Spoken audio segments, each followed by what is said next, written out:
Di video kali ini kita akan membahas tentang mekanisme peredaran darah kecil atau yang disebut juga peredaran darah pulmonal.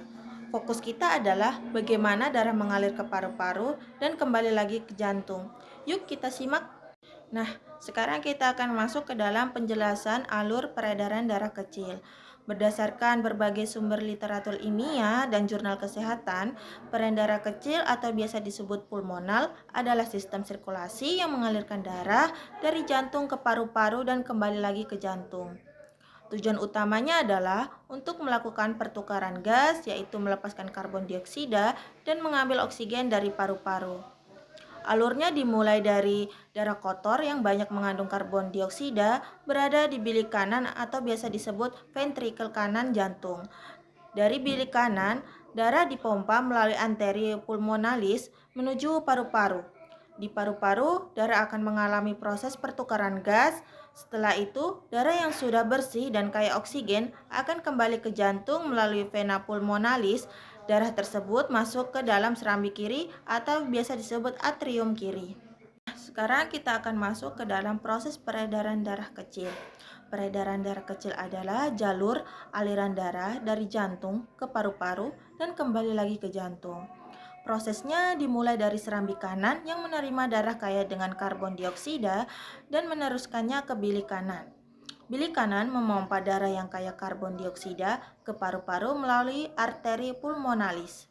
Di paru-paru, darah melepaskan karbon dioksida dan menyerap oksigen. Lalu, darah yang kaya oksigen kembali ke serambi kiri jantung melalui vena pulmonalis.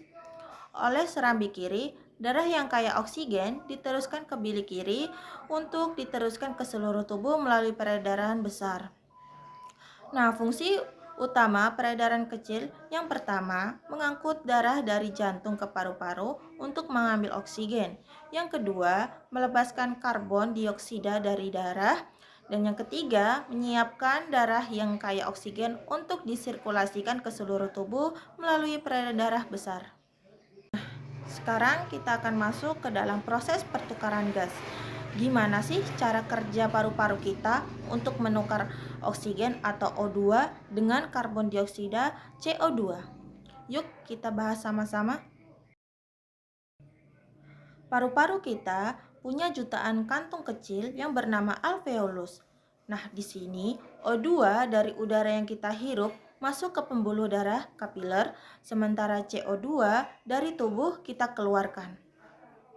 Prosesnya itu difusi atau biasa disebut pertukaran gas secara alami. O2 yang masuk ke darah akan diangkut ke seluruh tubuh untuk buat energi. Sementara itu CO2 atau limbah metabolisme kita diangkut kembali ke paru-paru dan kita hembuskan. Jika proses ini terganggu, bisa terjadi beberapa penyakit seperti asma, bronkitis, dan pneumonia. Penyakit-penyakit ini dapat menghambat pertukaran oksigen dalam paru-paru. Sekian video dari saya, terima kasih.